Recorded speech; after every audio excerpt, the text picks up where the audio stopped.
Thank you, Natalia, and thank you, Jadavpur, for the chance to come and talk to you today. What a fantastic range of speakers and topics you've put together. So I'm going to use my slot to talk to you about gender.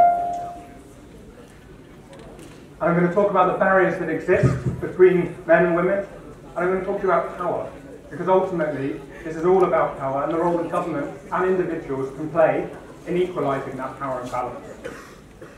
Now, I'm sure some of you are wondering why I, as a man, have chosen to talk to you today about gender. And of course, when I was approached and asked to talk about breaking barriers, there are any number of topics and themes that I could have talked about.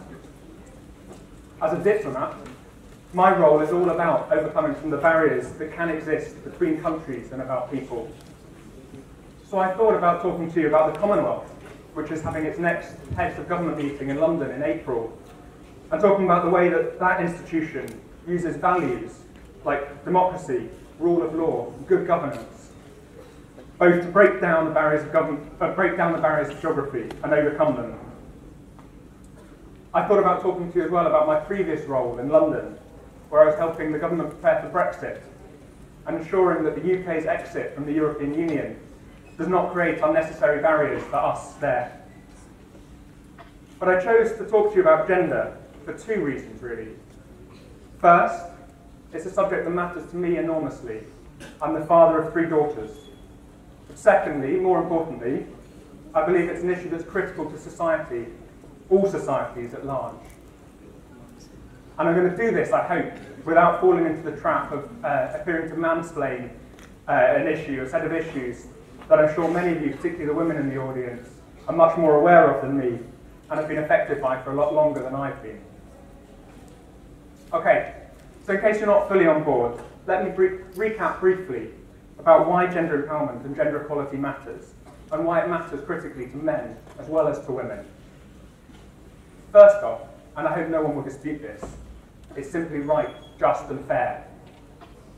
It's just wrong to leave half the country, half the population behind. But for those men who are worried that gender equality might see them set back a little bit, get a little bit less of the cake, or make their lives that little bit harder, let me reassure you, it also helps us as men to live the lives that we want. Why is that? Well, it's good for the planet.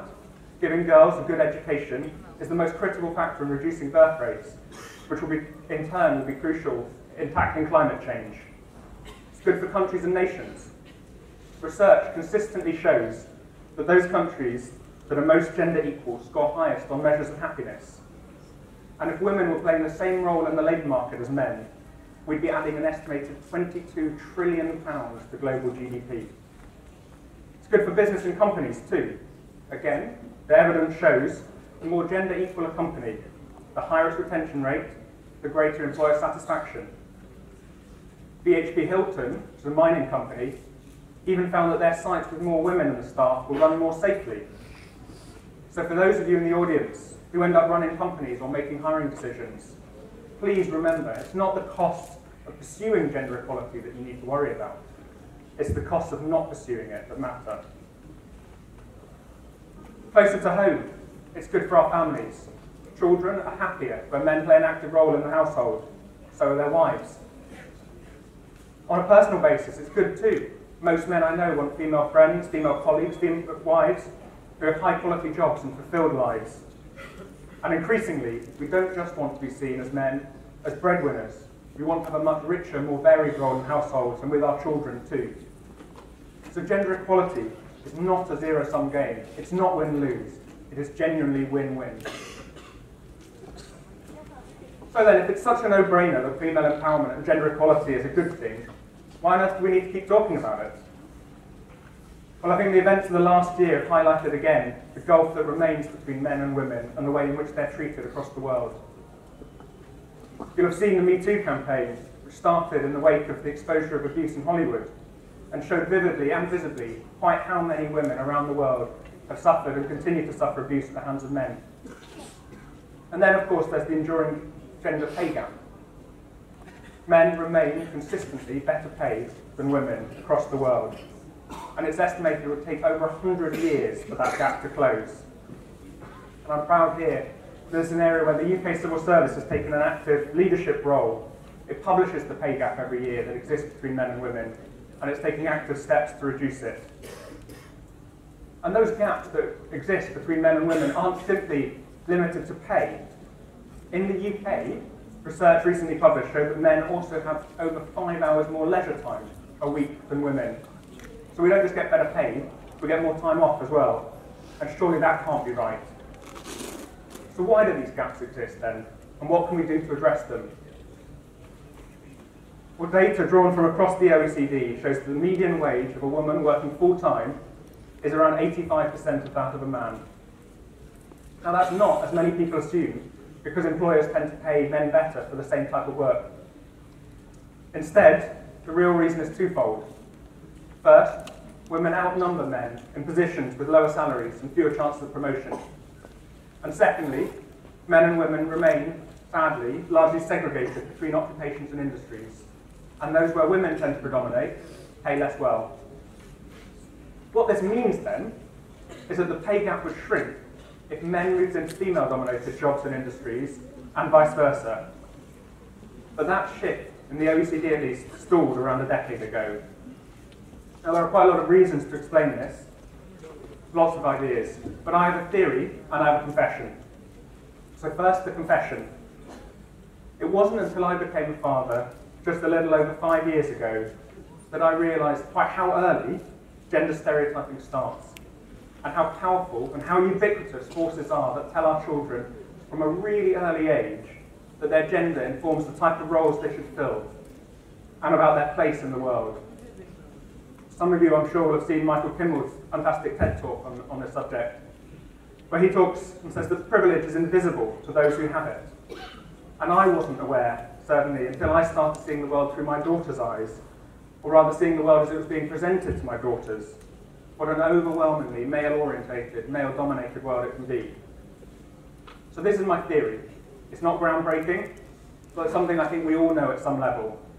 But I believe, very strongly, that the many ways, right from infancy, we tell our children that their gender shapes the way in which they should see the world, and shapes what their roles in the world should be, helps to explain both the divisions in the workplace and at home, and how entrenched they are. Let me give you just a couple of examples. My wife and I read to our children, to our daughters every night, and they love being read to, they love stories. But I find it sad that in so many of their books, girls essentially stay in the background, or they wait, hoping a handsome prince finds them and considers them pretty enough, beautiful enough to marry. And that's not just a personal view. Analysis published last week showed that of the 100 most popular books in the UK, twice as many of the characters with a speaking part or a main role in the story were men or male. Because this doesn't even just apply to the human characters, this applies to animals too. And while male characters were typically powerful, strong, bold animals like dragons, bears and tigers, the female characters tend to be smaller, more vulnerable, like birds, cats or insects. So what are we telling our children? What are we telling girls and boys if it's boys that get the starring roles in stories and girls who are the meek, subservient sidekicks? When you look at toys, when you look at clothes, it's the same story. You might think, and I did before having children, that toys would be gender neutral, but that's certainly not the way they're marketed. Amongst the most common words used in TV adverts for girls' toys in the UK are beautiful, sparkle, and glitter. Are they the same for boys? No, of course they're not. For boys, it's battle, power, adventure, and control. Then there's clothes. Look at some pyjamas that were sold recently in the UK. The boys' version across the chest carried the slogan, "Be your own superhero," pretty inspiring. The girls' version, the slogan instead read, "Daddy's my superhero." So essentially our stories, our clothes, our toys, they're preparing our children to see male dominance as normal, and I at least don't think that can be right. Don't girls deserve adventure too? Don't they deserve to be told they're superheroes? And of course it doesn't only limit options for girls, it also shortchanges boys.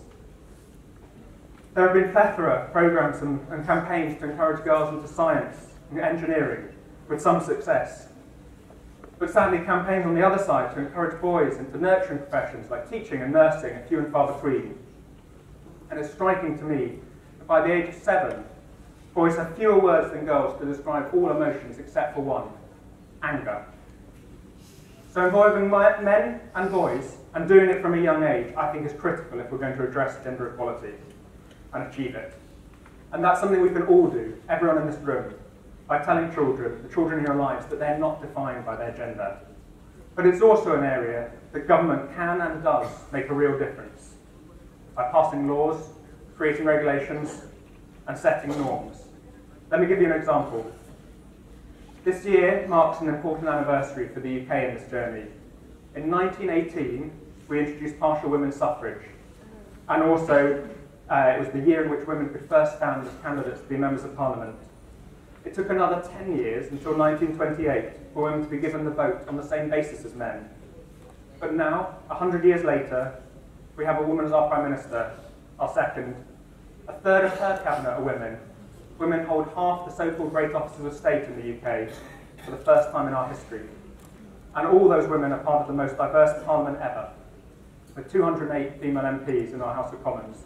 That's our equivalent to the Lok Sabha. So there's still a huge way to go, but there's also been great progress. To give you another example, I'm going to turn back to the pay gap.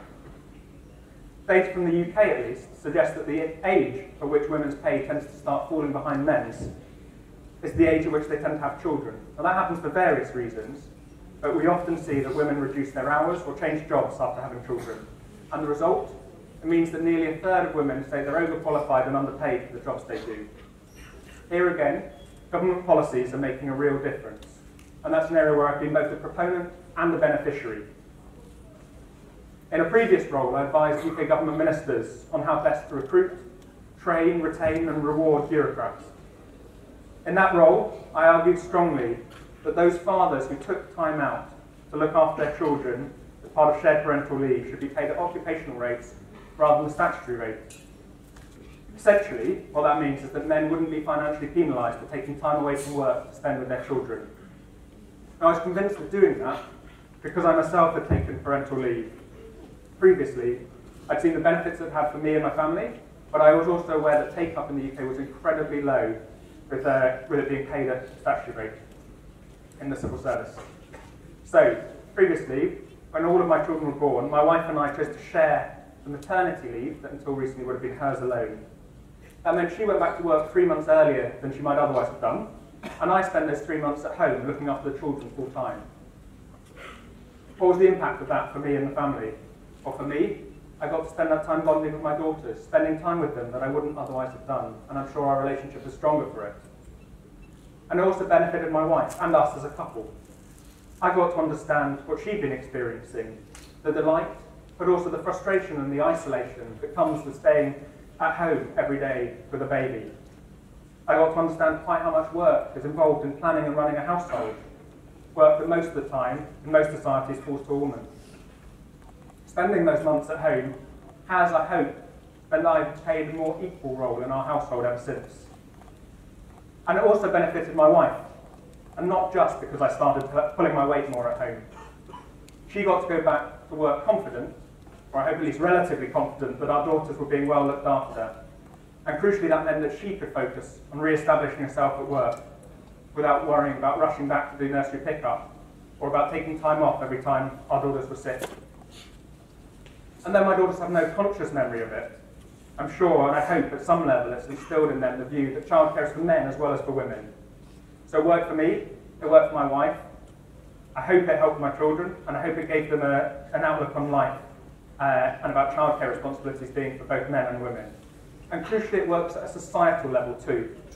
The countries and companies that offer shared parental leave, as the civil service in the UK does, see less discrimination and smaller pay differentials between men and women.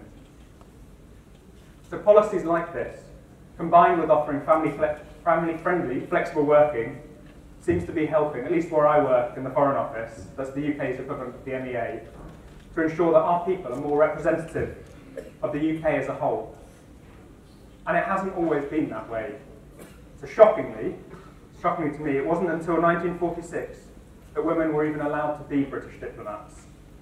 it wasn't until 1955 that equal pay for women was introduced. And until 1972, women had to resign when they got married. But I'm pleased to say that things are changing.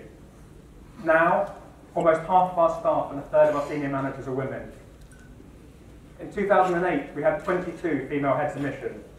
By 2016, that had risen to 50, and it now includes High Commissioners to Australia, to New Zealand, and the previous High Commissioner to South Africa. We've just appointed our first female permanent representative to the UN, Kieran Drake, and last year, the Foreign Secretary appointed Joanna Roper as the UK's first Special Envoy for Gender Equality. She's leading our work to deliver a foreign policy that delivers consciously and consistently for women and girls. Of course, we still have a long way to go and a lot to do, but I'm proud to work for an organisation that's making gender equality central to how it works. And as I say, that commitment to gender equality and gender empowerment, it goes beyond our own offices, it goes beyond our own working practices.